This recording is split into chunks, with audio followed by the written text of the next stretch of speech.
Let's get indaba ze-1KZNTV ifundela usamukeliso kaNgqulunga ngikubingelele mbukeli nazi-ke ihamba phambili usukwini namhlanje. I-ANC ithi sazoqhubeka ukuba semandleni kushoneke ingane ngenxa yobuthi emthwalume kanti kuxosheke umengameli wamabhinqa empangeni. I-ANC kulesi sifundazwe saKwaZulu-Natal ithi-ke ungabazi ukuthi-ke izoyiqeda iminyaka emihlanu ibambisene namanye amaqembu kuhulumeni wesifundazwe lokhu kuvele kwisithangamsa bezindaba ebesimanjele eThekwini.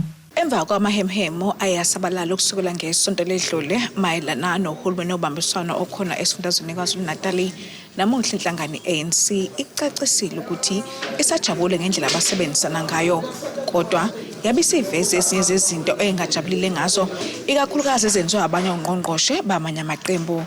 Ekuvezile ukuthi isebenza kahle nomholi be-IFP, kodwa yeneme ngendlela ungqongqoshe omnyango uzokubusa ukubambisana nezindaba zomdabu uthula Sebuholini enza ngayo izinto ngendlela yakhe. U-MC wakaKhokta kwaZulu-Natal odila nomasipala basekhaya namakhosi unako ukuthi azihlukumeze izinduna, sivezile nje izinduna ukuthi-ke zithagethiwe zithile bezibukeka zihlelana nathi njengamanje kufanele ziyasitshela ukuthi ayinako uzibane usuku nosuku zishawo. Kunabantu abeqashiwe through i-PWP program nabo batsheliwe already ukuthi u-directive evezwa u-MEC ithi abakhishwe emsebenzini abasafunakali. Ngeke siyivumeke lonto. Ukuthelezi-ke ubonakala engazi ukuthi ifuna ukuthi uzakhela nje owakhe umbuso oseceleni ngokuthi-ke azihlangule ekwenziweni into zeprogram. Uke wahamba nje wayemkhanya kude wafika wahambisa ama-water tank wasethi amanzi azobelethwa uyena uzophinda azobuya namanje ama-truck government anobuso bakho okunto engavumelekile. Ngesonto ledlule i-ANC ikhipha imeya yayo kumasipala kwaDukuza ithi ayihambisanayo ngendlela iqembu i-DA lenze ngayo, ibizama ukuphikisana nokuthi kukhishwe uLindi Nyaga kukusona isikhundla sakhe. Udabeni lakaDukuza nje i-DA ivele yadecide ukuthi ifake i-vote of no confidence kumasipala olidwa ukhongolose kumeya wethu ebese sithe sesiyamsuspenda siyamkhipha ukuthi i-DA yavota against thina, okuveza nje ukuthi vele i-DA ayiyekile indaba yokuba onxibankulu, ayiyekile indaba yokucabanga ngendlela yabo, ayiyekile indaba yokucabanga ukuthi bangconywana kulesi simo abakusona. Siyabazi ukuthi vele abakaze bashintshe, basabone ngathi into yobulumbi yona ngathi ingconywana. Soqhubeka sisebenze kwiprocess yakhona, sizowina kwaDukuza whether bakhona noma bekho. Okunye ekucacisile ukuthi ayisoze yasebenzisana neqembu MK njengoba bisekade kuvelile inkundleni zokuxhumana. Are we leaving the GPU? Are we working with the MK? Definitely not. You will understand that the MKP were the first ones who issued a statement through the mouth of their founder's daughter, Ututuzile. She said they will never work with the ANC and has made it a point that they do not work with us. Of course, when we're going to governments of national unity and provincial unity, no one was closed out, but the MKP made a firm stand to say they will not work with the ANC. So we are here, we work with those that want the development of the people of KwaZulu-Natal, and we will make sure that it actually works. Thank you very much. Ngokuba wezindaba ze-1KZNTV kuChannel 261 ngiseThekwini. Usuphindeke waqhameka ingozi umndeni wakaNdlovu emthwalume eCabane okhona eseningizimu nesifundazwe ngokudlula kwemhlabeni komunye umntwana wabo obese esibhedlela oneminyaka eyi-11. Iziko lezindaba-ke like labika ngalomndeni okusolwa ukuthi-ke badla ukudla okanye amanzi ethangi base-ke bekhishwa isisu baphalaza kwadlula emhlabeni-ke izingane ezibili ezineminyaka eyi-6 neminyaka emibili. Umama oneminyaka engama-65 nomntwana oneminyaka eyi-11 baphuthunyiswa-ke esibhedlela. Ubalungile Ndlovu uthi-ke bukhulu ubuhlungu ababuzwayo kanti-ke umama wakhe naye usasesibhedlela. Usedlulile emhlabeni umntwana oneminyaka engu-11 wasemthwalume eCabane esabika ukuthi uyelashwe esibhedlela nogogo wakhe oneminyaka engu-65 ubudala ngemuva kokuthi bevele baphalaza bakhishwa izisu, kanti izingane zakwabo ezineminyaka emibili neneminyaka eyi-6 zona bezifihlwa kule mpelasonto esiphuma kuyo. Ngokusho kwelunga lomndeni bathi basola amanzi ethangi ngalesi sigameko, kanti njengamanje ubalungile Ndlovu uthi badidekile bewumndeni ngalesi sigameko futhi bezwa obukhulu ubuhlungu. Sibhlungu kakhulu, sibhlungu sikwazi ngisho ukwenzana. Masithola ucingo sisalungiselela lokho siphinde sithola ucingo futhi kuvela ukuthi nalomunye sesishiyile ekubeni kani noma naye usake esibhedlela sibhlungu nje kakhulu kodwa ke sibonga ubaba ukhansela ubaba uMngoma konke uyasilungiselela ngoba namanje siyehla siyenyuka ngaye usisi wami usadidekile kahle kahle emqondweni ngoba usamanesha into eyodwa nje yalokudla abakudlayo amanzi lawo ethange besiwasola hayi amanzi siyawaphuza. Ukhansela wakward 16 eMzumbe uthi basalinda ukuhlolwa kwesidumbu somntwana ukuthola imbangela yokufa kwakhe kanti nogogo wabantwana usasesibhedlela. Lapho kwehle khona isehlo sokube bekhona ingane ezishona kanye ngolesibili oludlule. Yebo ke izolo sikwazile ukuzifihla lezo ngane ebeyisesibhedlela idlulile na emhlabeni ngomgqibelo ntambama ngabo 2:30. Sesiphuma ngaphakathi esibhedlela kutholakala ukuthi naye isibhedlela sokuthinta amaphoyisa yokwenziwa ulibofuzo lokuthi ngabe yini ebulala abantwana. Zokubheka nogogo esibhedlela lapha ese Scottback khona esibhedlela ukuthi yena into yakhe ithini ngoba bengakaphuma esibhedlela. Uthi njengoba lona kuwumndeni ongathathi entweni bacela noma ngubani ongasalekelele lo mndeni. Uthi nezindleko zomngcwabo wabantwana ababili beswele uyena njengoba bebengenawo umasingcwabisana. Makhona umSamaria olungileyo asibone nathi ngoba kunzima kukonke kuphume ezandleni zekhansela. Nosizo esike saluzama ukulithola sizolithola kumasipala wethu alizange linganelisi izolo. Itende abangithumelele lona bazi ukuthi ingane ezimbili ukudla bengikwethembe khona abantu bahambe bengadlile ngoba bengethembile ukuthi ngizothola ukudla. Kunaloko ngithole i-food parcel. I-food parcel ke into ngeke uyiphekele umngcwabo into engenanyama engenalutho. Kodwa ke balilethile itende lele beluthu pholi linehlale ezu175. Uma ekhona ongase abe umSamaria olungileyo ngoba ngiyabona ukuthi le disaster ayiphelile iyaqhubeka. Angangilekelela ngongase angilekelele ngako nakuba phela kungukuthi mangingatholanga umuntu akukho umuntu ozongangcwatshwa ngikhona ngingumholi esizweni senkosi yasemathulini. Kanti abanesifiso sokulekelela lo mndeni bangashayela kule nombolo 083 53 23 870. Lo mbiko benuwethulelo uZamando Sicele wezindaba ze1KZNTV ngisesayidi. Umtetelo wamabutho ngaphansi kwesifundo King Cetshwayo enyakatho nelingamthaniya uzakhele Nxulu uthi ke KwaZulu-Natal inhlonipho uyena oqhakanyiswayo akukhathaleki ukuthi kumdala noma umncane nokuthi ke uvela kuyiphi inkolo oqhaphashusho lokhu kulandela ukuthi ke kusabalala ivideo eqoshiwe exosha ke umengameli wamabhinqi ngizwe Mchunu emcimbini wenkosi empangeni. Uqhaphashe uthi lokhu ukwenza ke ngoba wakhuluma amagama ahlambalaza amakhosi. Lona ke ngumfanekiso wevideo otshengisa ke ukuxoshwa komengameli wamabhinqa emcimbini wenkosi obusempangeni izolo. Umchunu kokuxoshwa kwakhe kulandela ukuthi ke kube kuthi wakhuluma amagama angamahle ngamakhosi nokuyiyona mbangela ke eholela ekutheni ke umtitelo amabutho esifundeni King Cetshwayo uxhaphashe athi ke ukuxoxa naye ngasese ekhuluma ke neziko lezindaba uxhaphashe uchaza kabanzi ke ngesenzo esimenze noma ke esiholela ekutheni ke axoxe umengameli wamabhinqa. Kuthe einsukwini nje ngicabanga ukuthi besesontweni eliphelile ngabe sengixosha ivideo ibisecurator ibikhombisa uhlavane olubi obelibhekiswe emakhosini. Bengisazama ke nokho ukuthi ngizame indlela zokuthi umfowethu lo obonakala ekhuluma lapha kuma video mhlawumbe ngisondela kanjani kuyena mhlawumbe umeluleka ukuthi akhulunywa kanje kubantu abadala. Uxulu uqhuba uthi ke lesi senzo besingadeleli nje kuphela amakhosi aseKing Cetshwayo. Uthi ke njengomdidiyeli kungumsebenzi wakhe ukuthi ke afikele amakhosi. Ngeshwa ke njengensizwa ethanda insizwa nethanda ukuhamba akuvumanga ukuthi ihlale phansi mayisizwile ukuthi kunomcimbi obulapha kwaZungu labo kuzokhehla khona inkosi uMathaba. Ngalondlela ke bese ngithola ukuthi uke wazama ukuxhumana nabathizi ukuthi kulomcimbi uzoba khona. Ngiye ngakubuka ke njengomdidiyeli wala iKing Cetshwayo ukuthi nokuba ihlazo umfowethu obelisho belingamthinta uKing Cetshwayo kuphela. Kodwa nginenkolelo ukuthi uKing Cetshwayo isona sizinda sobukhosi uKing Cetshwayo.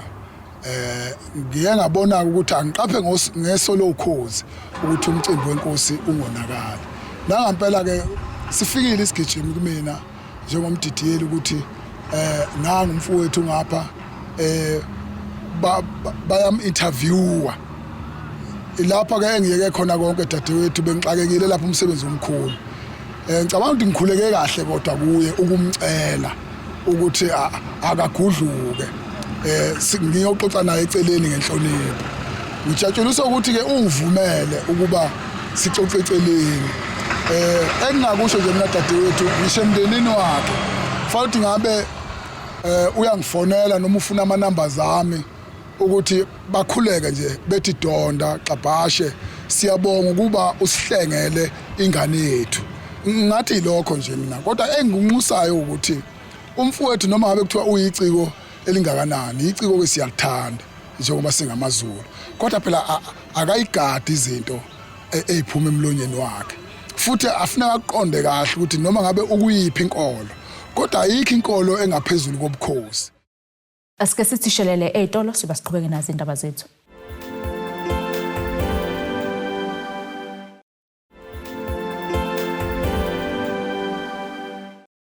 Asikwamukele ke mbukelo sabukele zona indaba ze-1KZNTV nazi ke ihlokwana kuyizona ehamba phambili usuku namhlanje. I-ANC ithi sazoqhubeka ukuba semandleni kushoneke ingane ngenxa yobuthi emthwalume kanti ixosheke umengameli wamabhinqa empangeni. Ukwanda kwezigameko zokubulawa ngehluku abantu abaningi ngesikhathi esisodwa kuyizikomba zesidingo sokuba kuguzanywe wonke amaqhinga okuxazulula inkinga sezomqondo. Lokhu kuvezwe ke umeluleki wezongqondo Andile Nduli enkulumeni abenayo nezikole zendaba ukubheka ke umthelela kanye ke nomnyombo walezi zigameko. Zincane inhlelo okuhloswe ngazo ukubhekana nengcindezi imiphakathi esola ibhekene nayo ngenxa yezathu ezahlukene. Siyabona ukuthi imvamisa isuka ekutheni abantu abanazo indlela eziningi zokudila netrauma. And masikhuluma ngetrauma kakhulu mancane izinto nezinhlelo nezinto ezike zafocusa kakhulu kwitrauma ngoba itrauma masikhuluma ngetrauma sikhuluma ngezinto ezenzeka kuwena usamncane noma usakhula. Ingakho ngaye ngafunda incwadi ukuthiwa i-trauma creates killers. Most of ama research ayatshengisa ukuthi noma ngingawona wonke ama-traumas kodwa ama-trauma amaningi ayakwenza ukuthi ugcine usumbulali ugcine nawe usuthatha lezi zinto awu-expose kuzona usamncane uthola ukuthi usuyazenza nawe usugcina usubulala abantu ngenxa yokuhlukumezeka. Ingakho-ke kuthiwa khona izinto ekuthiwa ama-adverse childhood experiences whereby uthola ukuthi ngesikhathi usamncane wawuhlukunyezwa ekhaya wawungaphathekile kahle kwakunokuhlukumezeka okuningi usuthola ukuthi lezo zinto sezenza ukuthi nawe uma usukhula ubone ukuthi indlela yokuphila bese uyakwazi ukuthi-ke usu-adapta kulezo zinto. Ezinye izinto imthelela khona futhi abantu bathatha ama-drugs uthola ukuthi mhlambe ngenxa yezimo ezithize nangawo ama-trauma. Kwesinye isikhathi angini uma une-trauma ugcina ususebenzisa ama-wrong coping strategies. uNduli ubekhuluma neziko lezindaba ngenhloso yokubheka ngeso elibanzi okungaba umthelela wezigameko ezibonakala esifundazweni zokubulawa kwabantu bemndeni eyodwa ngabaningi ezidlalubi esifundazweni oningi lazo zibandakanya amalungu omndeni. Kukhuthazwe imndeni ukuba ke iqaphele izimpawu ezingaba izinkomba zokufuna usizo. Umuntu uma eseqala ekhuluma mhlawumbe ngokuyibulala ngaso sonke isikhathi okanye ukukhuluma ngokubulala abanye abantu because ngoba enye izimpawu zokukhwantalala ukuthi umuntu uzokhuluma ngokuyibulala noma efuna ukulimaza abanye abantu. So kumele siqaphele lokho kungabe ukuthi sibe kube into esingayinaki sithi awuyasabisa noma kumele sisukumele lokho sikwazi ukuthi simtholele usizo kuqala lokuthi athole umuntu angakhuluma naye okanye sibike emaphoyiseni ngokusheshsha. Ezinye izimpawu ezibalekile ziwebhayo umuntu ohlala ezivalele usehlala ezivalele yedwa engafuni ukuphuma. Kwesinye isikhathi uthola izinto ade enjoy kade edlala ibhola ngaphambilini akasafuni ukulidlala. Mhlambe kwesinye isikhathi uthola ukuthi kade ejabulela umuntu ohappy ngaso sonke isikhathi mhlambe usehlale unhappy nokushintsha kokulala. Kwesinye isikhathi uthola ukuthi indlela alala ngayo mhlambe akasalali ama-hours ajwayele ukwalala noma kwesinye isikhathi uselala kakhulu. So ezinye izinto lezi kumele siyibheke umuntu kwesinye isikhathi uthola ukuthi usewumuntu oseyinikela otshwaleni ke kwesinye isikhathi kakhulu noma mhlambe kuyidakamizwa kakhulu ngenxa yokuthi mhlambe uhleze ekhuluma ngalezi zimo wayesuke ebhekene nazo noma kwesinye isikhathi ke unezinto athi uyazizwa noma uyayibona ngoba kwesinye isikhathi asibanaka kakhulu labantu uthola ukuthi khona izinto athi uyazizwa noma sibone ngathi mhlambe usuke edlala kanti kusuke ku serious ngempela enye impawu zokukhwantala lileyo yokuthi umuntu uzozwa ama voices emtshela ukuthi akenze izinto noma lokho kumele sisukume ngokusheshsha simtholele usizo simtholele abantu angakwazi ukukhuluma nabo okanye masibone ukuthi uyingozi kuyena noma kwesinye isikhathi kwabanye abantu sikwazi ukuthi simbike emaphoyiseni and okunye okubalekile asigada abantu uthothi uyayisika umuntu emzimbeni uyayisika uyibeka ama marks kwesinye isikhathi lokho ekhuluma ngokuyibulala so yizo zonke izinto ezibalekile lezi kumele siyibheke Eyindabeni ze-1KZNTV kube kuntomkhona Mvubu eThekwini. Usomabhizinisi omncane wasenseleni uthi unemibuzo eminingi engaphenduleki ngokukhishwa kwakhe ngesankahle kuyisakhiwo abesebenzela kuso ekhishwa ke ngomyalelo obuholi bomdabu uBhekinene uthi ke selokhu angena kuba asebenzele kule ndawo kusukela ngo-2008 uyalele kuba ke aphuma phele ngoba ke ukwalete isamba semali yerent. uBhekinene ungokudabuka enseleni emkhamango uqhubile ibhizinisi yokulungisa kabusha osofa kule ndawo ebizwa ngokuthiwa kwaMyingaza uneminyaka e17 asebenzela kuyona uthi ngolesihlanu uthunyelele ngabathile ebebezomkhipha kule ndawo ngoba bethi uyakweleta. Nginenkinga yokusebenzela la lo kunomama olukuzwa owenkosi wakhoza uthi indawo eyakhe kufanele ukuthi ngiphume ngabe ngisasebenzela la so sukela nje ngolesihlanu wathatha impahla lezi wayibeka ngaphandle isizathu uthi ngikweleta imali engango 60,000 ekade ngingawukhokhi so angazi ukuthi lo 60,000 ngokuleta kanjani ngoba wangifica ngikhona la ethi yena uyafika la uzolungisa uzogada so angazi ke nje manje ukuthi ke lonke ke lo mali leyo ke iqhamuka kanjani. Uthi usengumtshingo bethu ubani kodwa ngolwazi analo ngale ndawo yayakhela ukuba ke isebenze bona njengosomabhizinisi abancane. Ngokwazi kwami ngizwa kuthiwa indawo yayekhale bona amabhizinisi amancane abafufusayo ukuthi bekhona ukuthi bekwazi ukuthi besebenzele khona la bekhokhele lezo madlana ezincane lezi abakhonayo ukuyikhokha so nje manje ngoba sengikhishwa kanjena ke sekuthatha impahla ibeka phandle angazi ukuthi kufanele ukuthi ngenze njani ngoba impahla lezi ezama customer endeni ezinye njengamanje seyifile angikwazi ukuthi ngizolungisa kanjani ngoba angazi ukuthi kufanele ukuthi ngiye kuphi nakuphi ukuze ngikwazi ukuthi kulungeke lolu daba lolu. Unene uthi uphazamisekile kakhulu kumsebenzi ikakhulu njengoba kunabantu abaqashile abayisithupha abangasasebenzi. Njengamanje nje sonke leli viki eliphelile njengamanje kuningi osekonakele ngenxa yokuthi nabantu abafana abasebenzi bayabafika mabesebenza la bebasabise bephume behambe njengamanje abasazi ke manje ukuthi ke bazothola kuphi umsebenzi basahlezi namanje emakhaya bayasaba ukuthi ngiyabafonela bayasaba ukuza la ngenxa yokuthi bayasatshiswa kuthiwa bazofika abafana bezowashaya njengamanje ngivulile nje njengamanje la awekho abafana abasebenzayo akusebenzi umuntu. Sithinta ikhansela lendawo lithe ngeke likwazi ukuphawula ngalolu daba kanti imizamo yokuthola ukuphawula komkhandlu wenkosi yakwaKhoza iphunzile. Ezindabeni ze-1KZNTV kuba iNkosi enseleni. Zidumeleke isihlangano esibhekelela abampofu lokhu kuza emva kokuba kungqongqoshwe wezezimali kuzwelonke u-Ngokuba memezele ukuba ngeke sivuselelwe isibonelelo sabangasebenzi ngonyaka ozayo kanti lokhu kusho ngoba keveza ukuthi ke imali ayikho. Godongwane ube ukuthi ke abangasebenzi bazoba ingxenye yezinhlelo zokubaxhumanisa namathuba omsebenzi kanti ukuvula la amathuba omsebenzi kuzosetshenziswa ku-370 abawutholayo. Emva kombiko ovezwe ngungqongqoshe wezezimali uNokgodongwane mayelana nokungavuselelwa ka-370 oyisibonelelo sabangasebenzi ngonyaka ozayo zikhathazekile izinhlangano ezibhekelela abampofu njengoba ziveza ukuthi izinkinga ezibhekene nabangasebenzi ziveze ngokusobala ukuba bayasidinga ukuze beziphilise. Laba baveza ukuthi kufanele ukuba uhulumeni abonisane nezinhlangano ezilekelela abampofu nomphakathi wonkana ngoba baningi kakhulu abampofu abalekelelwa yiso lesi sibonelelo. Kanti ke babalula ukuthi kumanje baqeqe izinkantolo njengoba kunabantu abalinganisela kwizigidi eziyisishiyagalombili abangasitholi lesi sibonelelo. uGodongwane ethula inkulumo yakhe mayelana nezinguquko ezenzekayo kwezezimali kanye nezikweletu zezwe ubalula ukuthi imali ayikho kanti nesikweletu sezwe sikhuphuke kakhulu okuholela ekutheni singavuselelwa isibonelelo sabangasebenzi. Kanti uphinde waveza ukuthi abangasebenzi bazoba ingxenye yezinhlelo zokwakhiwa nokubaxhumanisa namathuba omsebenzi. Laba ke baveza ukuthi kuzobe kufana nokujezisa abangasebenzi ukuvala lesi sibonelelo kanti bazoqhubeka nokulwa ukuthi uhulumeni afake imali ezobhekelela abampofu njengoba esemkhankasweni okubopha izifoqiyo. Thobeka Dladla ezindabeni ze-1KZNTV ngise-Newcastle. Siphinde futhi seyitolo sibe siqhubeke nazo indaba zethu.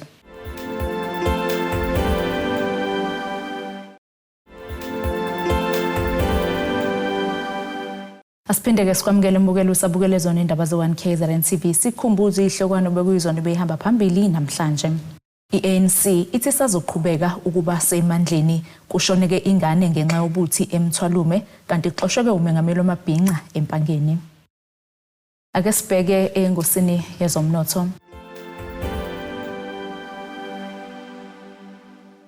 Irandi lakuleli lu-17.55 maqhathaniswa nedola laseMelika, libe u-19.13 maqhathaniswa ne-euro, libe u-22.80 maqhathaniswa nopondo waseBritain, igolide lona $2,738 ounce, owelo ngahluziwe wona u-$73.10 umphongolo. Ake sibheke engosini yezemidlalo.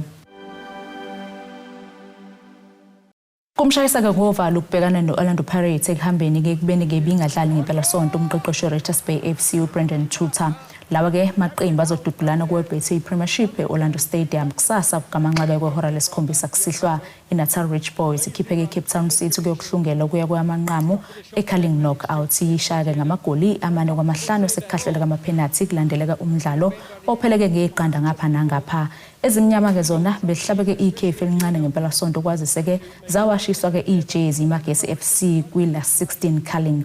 Leli qembu-ke eliphekwa-ke nguJose Rivilo lagcina-ke ukudlala ngolesibili ledlule liguqisa-ke TX Galaxy ngamagoli 2 eqandeni kowe-league. iBay nePirates sebebeke bagudulisana kowe-league kulesizini owawuse-Kings Wellington Stadium ngenyanga kaMandulo wanqotshwa-ke esigamakepula ngegoli elilodwa eqandeni.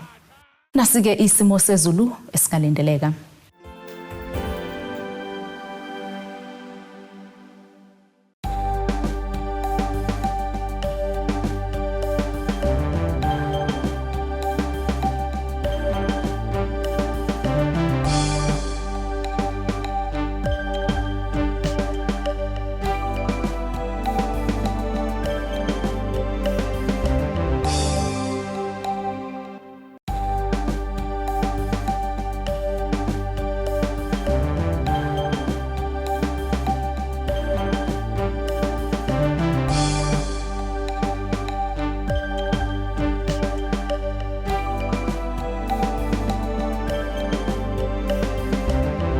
Bukelike ziyaguqa bese kuphathele zona usuku namhlanje. Mina nawe ke sohlangana kusasa futhi ngasisikhathi esifanayo.